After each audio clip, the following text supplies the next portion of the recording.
Hello, you wonderful people, and welcome to another episode of Crime Centric. This being a show where I talk about crime dramas that I watch. For today's episode, I'm going to talk about the latest episode of Walker. A lot of really interesting things went down in this episode, so let's break it down. So first and foremost, we're going to start on the Ranger side of things, figuring out, let's discuss the whole situation that happened with Miles, picking up where the last episode left off. Obviously, Cassie is so excited to see that Miles is alive, but she's trying to understand what happened. And so it turns out that him and Fenton faked his death.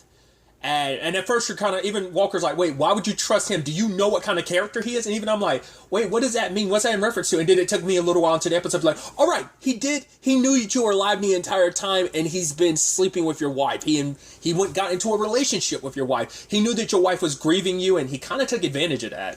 Not kind of, he straight up took advantage of that, which is kind of a super dick move on his part.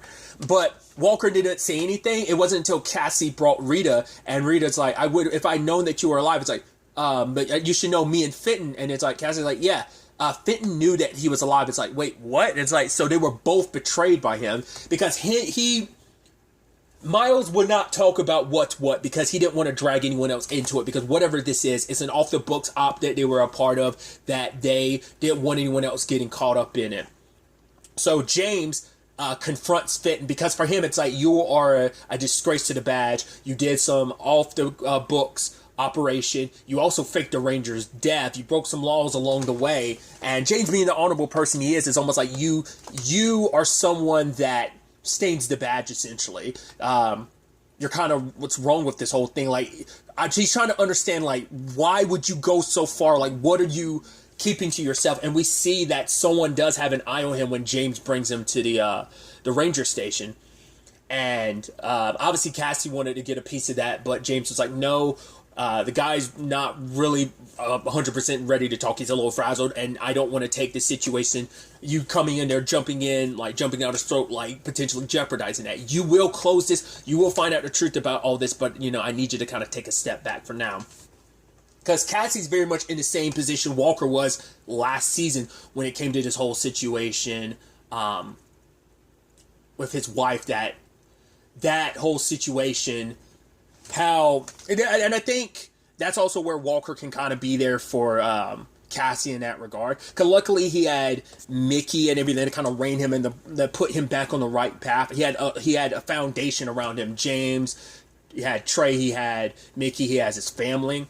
So, James, he already saw what happened. I mean, that was why he said last episode, he saw what happened with Walker, and he didn't handle that the best way. And he saw what happened to Cordell, and it's like, he doesn't want the same thing to happen to Cassie. It easily could, considering how close to this whole situation she was.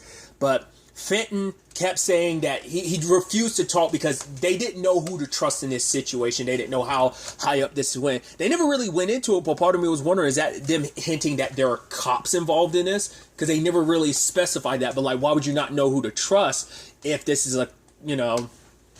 But it turns out, well, for one, Fenton ends up killing himself because he felt bad about everything he did. He's like, tell Rita and Miles that I'm sorry. I never meant to fall in love with, like, the fact is, I was being threatened, and they were threatening to kill Miles, Rita, and their child if I didn't do this. I was told I needed to remove Miles from the board, and so he helped fake Miles' death. He thought, like, if he could hold Miles up at that trailer, it'd give him more time. They still found him out. It wasn't even just, I mean, not unless they were keeping an eye on James and Cassie and Walker, and they followed them to that trailer, or maybe they always were going to go to that trailer. Either way,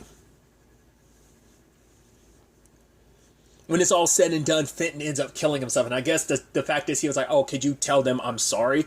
I guess that he felt so much shame. It's like, right, I can't make up for all that I've done. Plus, like, they're going to kill me anyway. Like, I'm not going to be able to escape all this. So I wonder, is Stan going to have any info about any of this stuff going on? Because, well, he might tie into some of the Gale stuff, because I think early on in the season, he brought up some stuff about the Davidsons and stuff, so I think we can probably tie him into some of that other stuff. But, the guy's got his connection, he had him to Northside and stuff, so it makes you wonder, does he know what's what about this? Because Miles does eventually talk, and he reveals that it started with a chop shot, but then it expanded into, like, there's a large cabal-like organization, which I'm wondering, like, Is there anything with like related to Serrano? Was he connected to these people? Are they the ones who ended up like absorbing his business or something? Because wasn't there someone that they were dealing with recently? I'm blanking on it. That had tried to scoop up Serrano's business.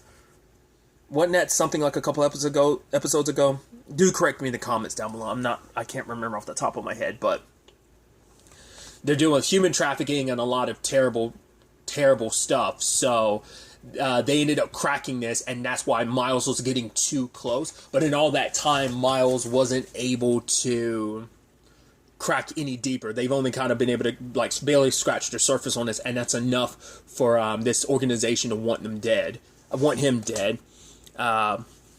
Whatever Fitton knew died with him, because Miles was in the dark, because obviously Fitton didn't tell him everything, didn't tell him about the whole him and Rita thing, and so who knows what else Fitton didn't tell him about what Fitton knew, because I think out of anyone, he probably had like the more direct contact, because the Miles's contact was indirect, because someone showed up at his daughter's school trying to pick her up, but he never knew who it was. He just knows that someone did, so it's like, right, they were closing in.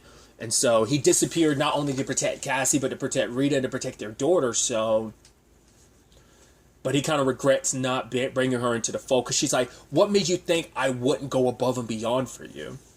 And then obviously, luckily, James got there and backup was on its way. But whoever this organization is, this cabal, came in heavy. I mean, he's like, yo, you're willing to light up some Rangers. No, like, fully automatic weapons, like going balls to the wall. Like, they were Kevlar'd up and everything, but everyone went to work. It's like, yo, your boy Trey, because obviously he's been in some sequences, but I feel like this might be the first like full-blown action sequence that Trey's had in the show, I think,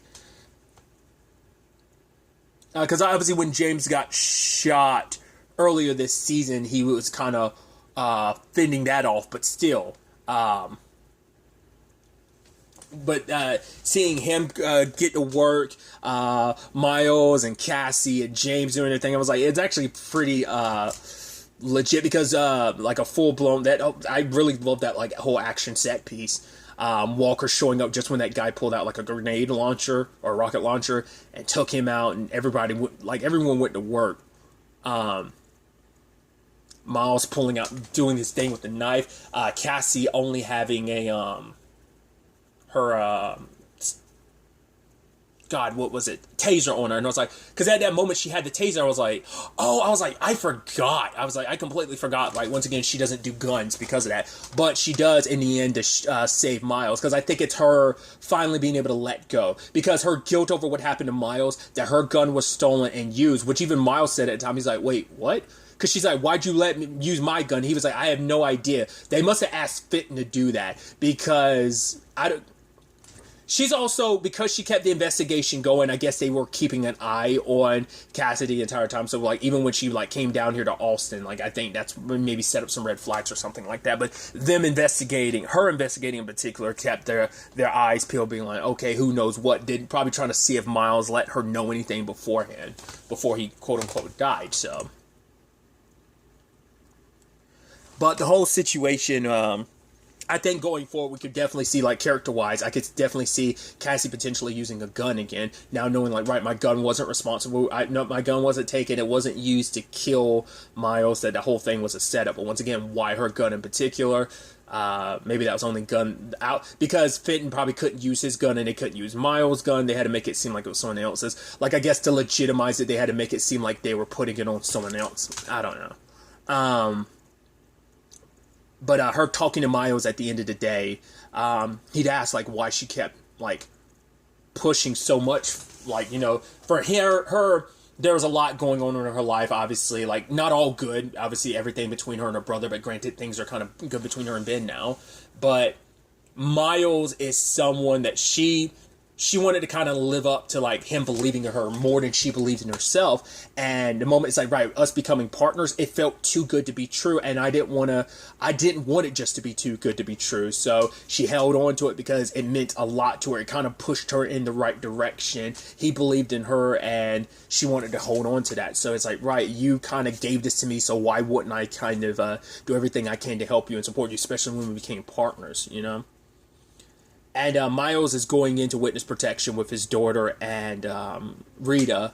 But now the thing is, it's like, what are you missing? For him, it's like, I left a long time ago. You know, Rita, like, the reason why she was able to move on with the Fitting so easily is because I already set that groundwork of I wasn't there. Like, I got so consumed with my job. Even before, that trailer wasn't my first, like, even before, I was already in my own prison before I even was in that trailer, because in that trailer, he was alone. He had so much time to think, to realize, like, I made those mistakes. So he wants to make up for it, like, now being away from it all. But he wants Cassie to just be herself, not to get consumed in his job. And that's a lane that Walker had to, like, slowly, you know, he's still, you know, I think he's found a much healthier work balance. I don't think it's as much of an issue, but I mean, you know, it's that complicated thing of being there for his family and working that, it's fascinating.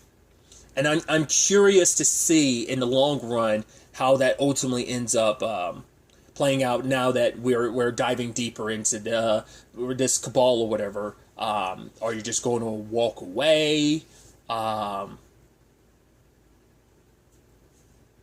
Which obviously they're not going to, because they know this is something big and this is just the beginning. They've already, like, the match has already been lit. They know that you know too much now, so they're going to be coming full force. What that looks like, who's connected in all this, we'll have to wait and see where things kind of go on that front. But this is they're kind of at a dead end. But, you know, as Cassie says, like, right, you did the first crack in it, kind of leave it to us to kind of, you know, figure out where the rest of this goes. So that's going to be interesting going forward.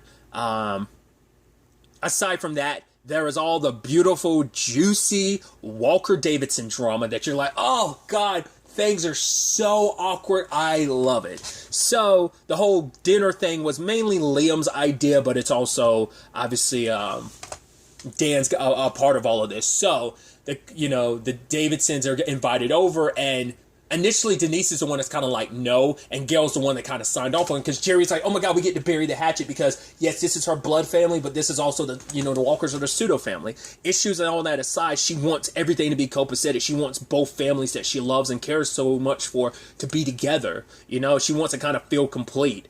And Gail only goes along with it because she's like, right, I need to figure out what the Walkers are up to. Like, that's the only reason why she's saying yes to the dinner and stuff like that. The fact that Denise was kind of like about it was kind of made me a little like suspicious. But Walker, Cordell had his reservations about it, because it's like, right, at the heart of this is, well, because it was actually, I can't remember who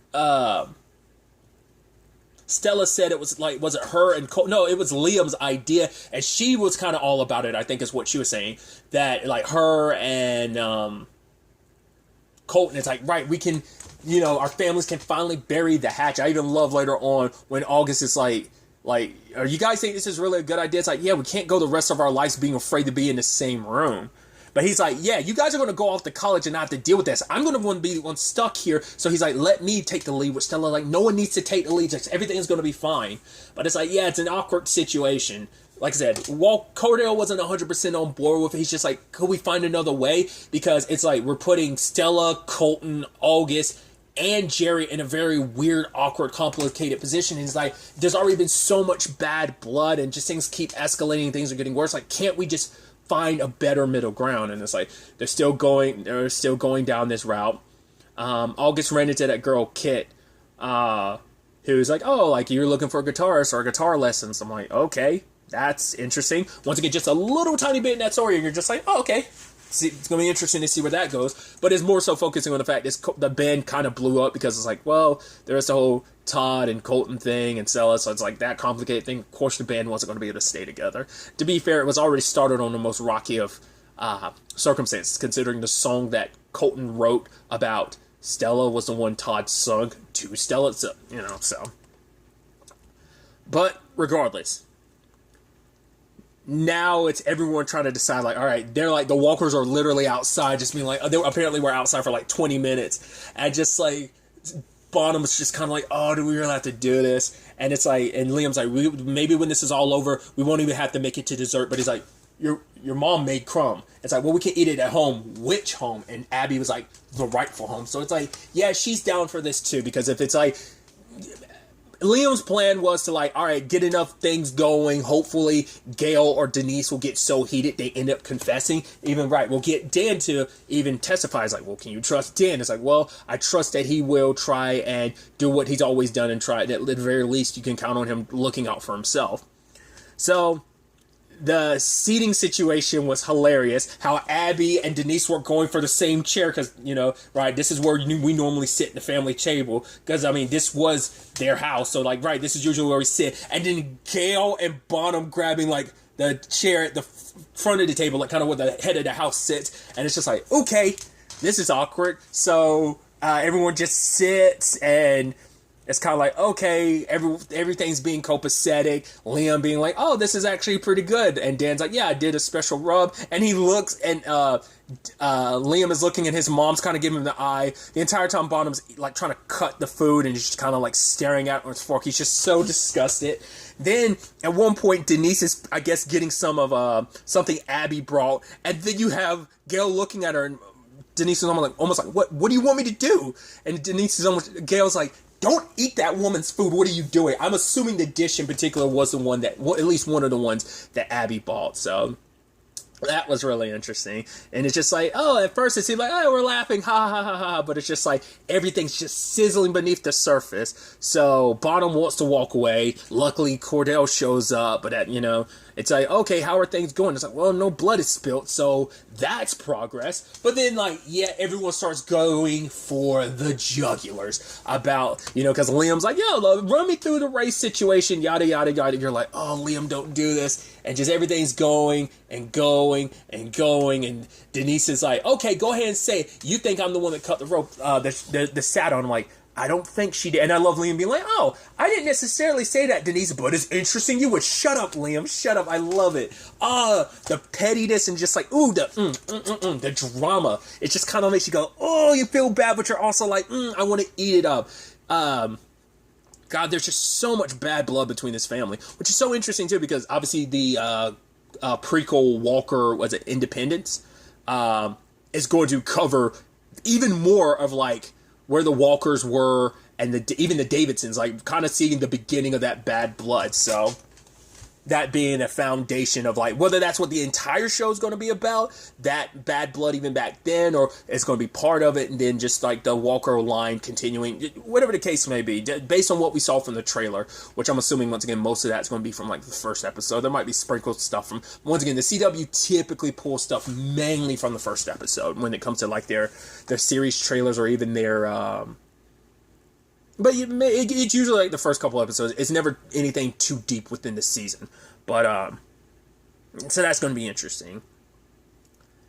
The conversation that Liam and Dan had about, like, right, trying to make a bargain, and then Denise is like, wait, what? How much else do I not know? And it's like, and Cordell adding, it's like, well, that was on the table until you arrested my son, and, you know, at that point, Cordell was like, bump that, the deal's off, we're not doing this anymore, you want to go to war? Let's go to war. It's like, and Denise is like, well, at least I'm big enough to admit when I'm wrong. She's like, when I was wrong to arrest Bonham, and then you also have Gail being like, oh yeah, referencing the barn that Cordell burned down. It's like, well, we know he didn't kill Marv, but he's still getting blamed for the barn being burned down, which I'm gonna get to that in a second. Then there's the whole situation. The kids just being stuck in the middle of all of this, just kind of being like, cool. This didn't go the way they were hoping. Because even August is like, can't we just bury the hatchet? Like, this was supposed to be a time to unite and not just tear each other apart. They see the look on Cordell's face. He's happy. Because August has always been that middle ground. Because even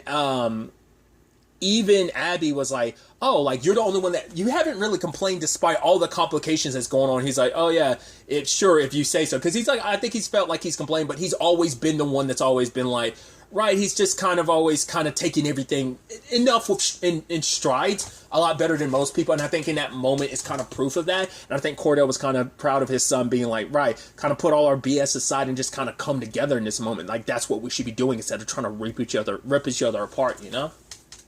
So Because there's also an element to this where there's a conversation about Abby's garden. It's like, oh, like, and all that. And, you know, Gail's like, oh, no, it had to be moved, yada, yada, yada, and so forth. And Bonham was pissed because he's like, yeah, eventually you'll cut down those trees and, you know, do whatever you want to with them. Well, later, Abby and Gail are talking about it. And she's like, oh, I was going to hire someone to fix that drawer. But it's like, no, it's fine the way it is. Because it's like, for Abby, it's just kind of like, because Denise, in fact, said, like, right, you walkers are unbelievable. You want to blame me? Fine, whatever. I was just doing my job at the time. You're accusing me of cutting the saddle. Because she wasn't there, so when would she have time? So that makes me go, like, did she actually do it then? Because everything seems like Gail did. I mean, like, Denise did. But I'm like, I feel like Gail did. Because she was the only one there, because Denise was doing all the legwork necessary to arrest Bonham. So I'm assuming she wouldn't have had time to come do it. So I was thinking, because my initial thought was, I said it last episode, I was sure Gail's the one that did it. But then I was like, okay, maybe Denise did it, but I'm sure Gail was like the devil whispering in her ear. So we'll see. But I love that line from Abby just being like, yeah, just sticking the knife in it, like twisting it a little bit by being like, the fact is, you can take whatever you want. You can take everything, but basically telling Gail that it won't amount to anything. She's like, you moved that garden. It wasn't because of yada yada reason. You did that because it was a reminder of what you couldn't have. Saying that you can't build anything on your own. That's kind of what she's saying. It's basically like, you have to take other stuff because anything you've ever built on, everything you claim to build, it's like, no, it's something you took from someone else. Because you can't build anything, you can't sustain anything, you can't let anything thrive on its own, because it has to be yours. You have to make it yours. And I think, and the moment that conversation, and lo and behold, who walked into the room at that same time? Jerry. And I think it's like an example of that. It's like, right, Jerry was with the Walkers. It's like, no, I'm gonna take that, she's mine, and it's just, you know, it's like, you can't let anything just thrive on its own. And Abby was basically saying that you have it all now, and it's just sad that that's not enough. And I think for Gail, it never will be enough. It's kind of like she's feeling some void, some emptiness inside of herself, just like I think Dan did with his own family, and he became so ingrained in his family. Obviously, that conversation about divorce and their issues kind of bubbled up at dinner too, and Liam tried to rein it back into the race and everything. But then Gail's like, I'm sorry you had to hear that. But it's like, oh, I knew. And then the moment she talked to Jerry, even I had to go, wait, what? The moment she was like, oh, I knew you'd be back in my life one way or another, I immediately went, what? And even Jerry was like, wait, what'd you say? And she's like, you know, I meant, she's like, how would you know that? She's like, oh, I just say like, oh, you know, and whether it's in this life or the next. I was like, what? That doesn't fix anything too. In fact, even if you add, like, if you said like, you know, I meant in the next life, you know, that we be reunited there, but you said in this life, you still stuck with that. You still made it seem like, so now even that kind of took Jerry by surprise, because he's like, wait, what does that mean? Dude, I knew something was up with Gail the entire time. It's like, something just never sat right about her, and I was just like, I felt like there was a lot more, like, stuff beneath the surface when it came to her. Then, because now even Jerry's kind of like, is that implying she knew I was alive? But if she knew I existed, why didn't she ever come find me? Why didn't she ever get me? Is the big question. So now the thing is, like, right, it's like, right, you're out of my life, I don't care. And did she decide, like, right, she's going to leave Jerry what she was just because it's like, she was all about controlling things that were hers. And the only reason why she wants Jerry now is because now it's out in the open. Jerry came to her, and it's like, ooh, I could stick it to the Walkers. I could take more from the Walkers. That's what it now seems like. So Jerry and Cordell end up talking to the home dude who was with Frank and everything during the whole Marv thing. So it's like, cool. Did Frank tell anyone? Did Frank tell anyone? It's like, no, we wouldn't have told anyone because it would have threatened Frank keeping Jerry. So no. But the only other person who knew was Marv. And it's like, well, if Marv knew, then it's like, well, if Gail knew, we don't know what she's capable. And we have that ending where she's slicing the lemons and that look on her face. So you're immediately like, did she start the fire? Is she the one that burned that down? Like, could she actually be the one fully responsible for actually, did she set that in motion? Did she actually kill Marv, because it's like, right, and she probably found out about like his secret meetings with Abby. Maybe she knew what they were about. Maybe they did. Maybe it's just like finding out like, wait, because I think that further goes into the whole thing of like, right, because Gale came afterwards. Like, he was engaged to Abby first, and then these things never worked out. So for her, it probably always felt like I came second fiddle. I was always his second choice. You were always the love of his life. And maybe she snapped, potentially killed him. Because I don't remember the details about the whole Frank thing. It's not like Frank didn't shoot him, did he? I think they just said like Frank started the fire and locked Marv in there or something like that. Now I'm looking like, no, I think Gale did it. I think Gale did it, which is going to be such a wild revelation. That's going to tear that family upside down. And then the question is, what happens with Colton and Stella? Because that means most likely Denise and Dan are probably going to move away because they want nothing to not be around these constant reminders. I don't know. That's what I'm curious. Like, are we going to keep the Davidsons around for like the next season or not? Maybe not. Maybe it's about, obviously things are in like they are reaching their boiling point of just how bad things can be, combined with everything that's going on. So, but like I said, I want to, and do correct me if I'm wrong, I brought it up earlier, but I do vaguely feel like Stan referenced something about Gale. You need to be careful around Gale. Like, I think he knows more about Gale's venomous side of things, which I feel so bad for the actress. Like, the thing is, once again, it's like, I always feel bad because I always want to separate. It's not like I'm talking shit about the actors. The actors do such a good job when they're able to make you dislike a character and just feel like, oh, there's something off about them. You want to feel sympathetic for, but at the same time, just everything she's done, you just kind of like, it rubs you the wrong way, just like it has the Walkers. To be fair, we're biased to always kind of want to side with the Walkers anyway, right? So, but once again, it's like nothing against the actress who plays Gale. She does such a fantastic job. It's like, right, you just kind of, you're just doing your job of portraying this very like kind of almost sympathetic yet villainous character. So it's definitely going to be interesting to see where all this ends up taking us going forward into the next episode, what revelations are going to be revealed. The next episode is the season finale, so it's going to get wild, I'm sure. So I'm very, very excited to see what happens. But really, that's all I'm going to talk about. Till the next time we meet, be happy, be safe, live life to the fullest, and enjoy it. Good day, and goodbye.